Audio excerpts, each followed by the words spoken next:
पढ़ाई में मजहबी अधिकार की ऐसी जिद कि कर्नाटक में हिजाब विवाद का तूफान नए वेरिएंट में सामने आ गया। जहां मंगलौर यूनिवर्सिटी की 16% छात्राओं ने उस कॉलेज से ट्रांसफर सर्टिफिकेट ले लिया जहां हिजाब या फिर किसी भी मजहबी पहनावे पर रोक लगाई गई थी। खास बात यह कि टीसी लेने वाली छात्राओं की तादाद उडुपी में सबसे ज्यादा है, जो हिजाब विवाद का एपिसेंटर है, मतलब जहां से यह पूरा विवाद शुरू हुआ था।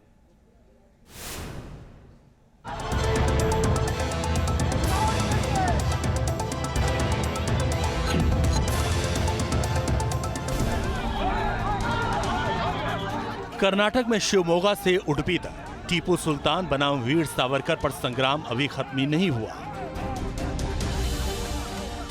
मजहब की दलीलों और राष्ट्रवाद के अखाड़े में इतिहास के दो किरदारों को खड़ा कर दिया। इसी हंगामे और बहसों के बीच हिजाब विवाद नए तेवरों के साथ धमक पड़ा।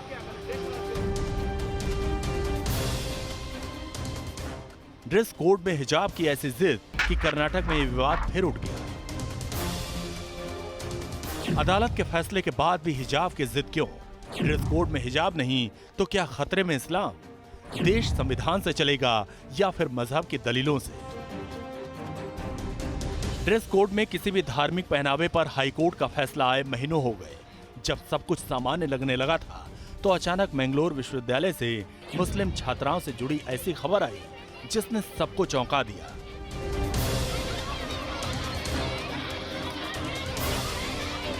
हिजाब विवाद का असर मुस्लिम छात्राओं की पढ़ाई पर साफ दिखने लगा। हिजाब बैन का मैंगलोर विश्वविद्यालय में असर। 16% मुस्लिम छात्राओं ने मैंगलोर विश्वविद्यालय से किया किनारा। हिजाब की अनुमति वाले कॉलेज में कराएंगी दाखिला। आपको बता दें कि मैंगलोर विश्वविद्यालय के अंतर्गत साउथ कन्नड़ और उडुपी जिलों में 39 सरकारी और 36 सहायता प्राप्त कॉलेज हैं। हिजाब विवाद के केंद्र में रहे उडुपी में गवर्नमेंट फर्स्ट ग्रेड कॉलेज में 9 छात्राओं ने अपनी टीसी ले ली। मैंगलोर यूनिवर्सिटी में पढ़ाई करने वाली 16% मुस्लिम लड़कियों ने यूनिवर्सिटी से ट्रांसफ़र सर्टिफिकेट ली है। यानी इन 16% लड़कियों ने शिक्षा के ऊपर धर्म को रखा है।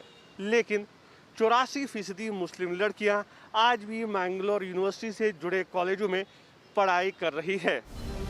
खास बात यह है कि मुस्लिम छात्राओं के कॉलेज छोड़ने वाला फैसला उडुपी जिले में सबसे ज्यादा है, जहां से हिजाब विवाद का तूफान खड़ा हुआ था और देश भर में फैल गया।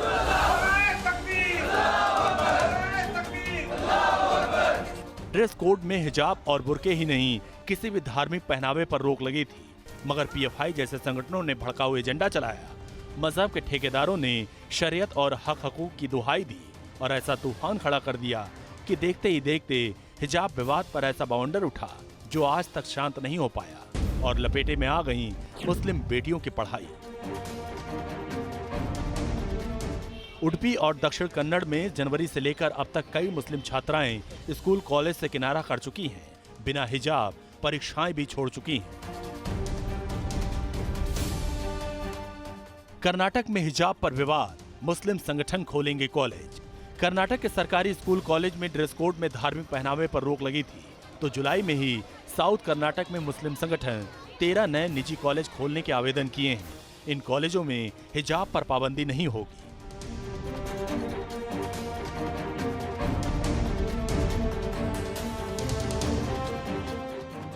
मुस्लिम संगठनों की ओर से निजी कॉलेज खोलने के एक साथ इतने आवेदन पहले कभी नहीं मिले थे। पिछले 5 साल में मुस्लिम संगठनों ने एक भी आवेदन नहीं किया था। हालांकि मुस्लिम संगठनों के आवेदन पर फाइनल मुहर का इंतजार है, मगर कर्नाटक में हिजाब विवाद का असर कैंपस से लेकर सड़कों तक दिखने लगा। हाल ही में 15 अगस्त को बेंगलुरु में सैकड़ों मुस्लिम बेटियों ने हिजाब में फ्रीडम वॉक किया और यह संदेश दिया कि हिजाब किसी भी सूरत में नहीं छोड़ेंगे, चाहे इसके लिए कॉलेज ही क्यों ना छोड़ना पड़ जाए।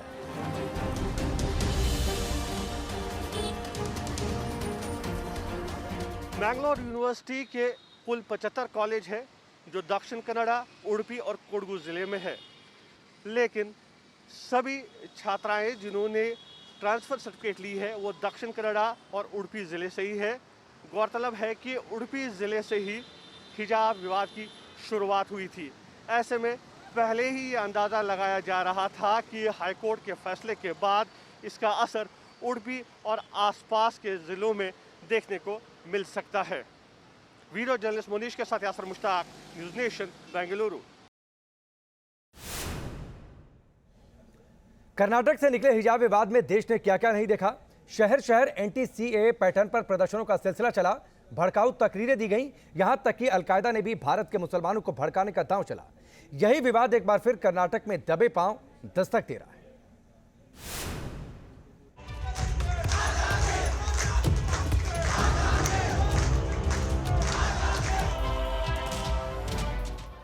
कर्नाटक में मुस्लिम छात्राओं को किसने भड़काया? कोर्स पर भारी ड्रेस कोड में हिजाब की जिद। लोगों को बुर्के से परेशानी नहीं है, इन लोगों को हमारी बच्ची को ठीक तरह देख नहीं पा रहे, उसको निहार नहीं पा रहे हैं। हमारे हिजाब पर या हमारे आंचल पर हाथ डालने वालों के हम हाथ काट देंगे। कुछ ऐसे भड़काऊ बयानों ने हिजाब विवाद पर देश भर में तूफान खड़ा कर दिया था।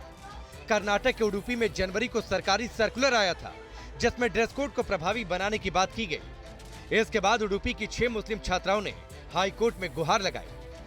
मामला अदालत में पहुंचा था कि 8 फरवरी को कैंपस में भगवा बनाम हिजाब की जंग की तस्वीरों ने सबको हैरान कर दिया।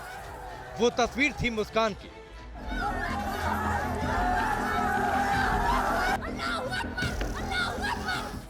अल्लाहू अकबर के नारे लगाती हुई मुस्कान आगे बढ़ गई। कैंपस में तनाव ना बढ़े इसके लिए चौकसी बढ़ा दी गई थी। स्कूल कॉलेज बंद करने की नौबत आ गई थी। इधर मुस्कान हिजाब समर्थक प्रदर्शनों की पोस्टर गर्ल बन गई थी। देखिए हिजाब समर्थक प्रदर्शनों में कैसे कैसे पोस्टर लहराए गए। स्कूल यूनिफॉर्म में किसी भी धार्मिक पहनावे पर रोक के फैसले को एंटी मुस्लिम करार दे दिया गया और ऐसा नैरेटिव चलाया गया था कि मानो सिर्फ हिजाब पर रोक लगी हो। खुद मुसलमानों की रहनुमा का दम भरने वाले ओवैसी भी हर मंचों से हिजाब की पैरवी करते नजर आए कि बुर्का, हिजाब और चादर, केरला हाईकोर्ट ने कहा कि ये इस्लाम का एसेंशियल फीचर है, एसेंशियल चीज है। ये कोई नहीं करता कोई बात नहीं है। और हमारा मानना यह है कि जब भारत के पार्लियामेंट में दाढ़ी और टोपी के साथ बीजेपी और नरेंद्र मोदी पर तनकीद कर सकते हैं, तो ये बच्ची हिजाब पहनकर जा रही है तो क्यों रोक रहे हैं आप? कर्नाटक से लेकर दिल्ली तक हिजाब विवाद ने एंटी सीएए प्रोटेस्ट का रूप लिया था। लड़ाई सड़क पर लड़ी जा रही थी, कैंपस में तनाव था तो अदालत में भी हिजाब का विवाद पहुंचा था। कर्नाटक में हिजाब को लेकर विवाद 1 जनवरी को शुरू हुआ था। यहां उडुपी में 6 मुस्लिम छात्राओं को हिजाब पहनने के कारण कॉलेज में क्लासरूम में बैठने से रोक दिया गया। कॉलेज मैनेजमेंट ने नई यूनिफॉर्म पॉलिसी को इसकी वजह बताया था। मुस्लिम छात्राओं ने कर्नाटक हाईकोर्ट में एक याचिका दायर की थी। 3 महीने लंबी सुनवाई के बाद 15 मार्च को हाईकोर्ट ने अपना फैसला सुनाया जिसमें कोर्ट ने अहम टिप्पणी की। हिजाब इस्लाम का अभिन्न अंग नहीं है, हिजाब अनिवार्य नहीं है। छात्र यूनिफॉर्म का विरोध नहीं कर सकते। स्कूल कॉलेज को यूनिफॉर्म तय करने का अधिकार, सरकार का फैसला रद्द नहीं किया जा रहा। याचिकाकर्ता ने ऐसा कोई तथ्य पेश नहीं किया। हाईकोर्ट का फैसला आ चुका था। हिजाब को जरूरी बताने वाली 8 याचिकाएं खारिज हो चुकी थी, मगर ना तो विवाद थमा और ना ही कानूनी लड़ाई। मामला देश की सबसे बड़ी अदालत में पहुंचा था और इस मामले में सुप्रीम कोर्ट ने सुनवाई से इनकार कर दिया था। Team news nation.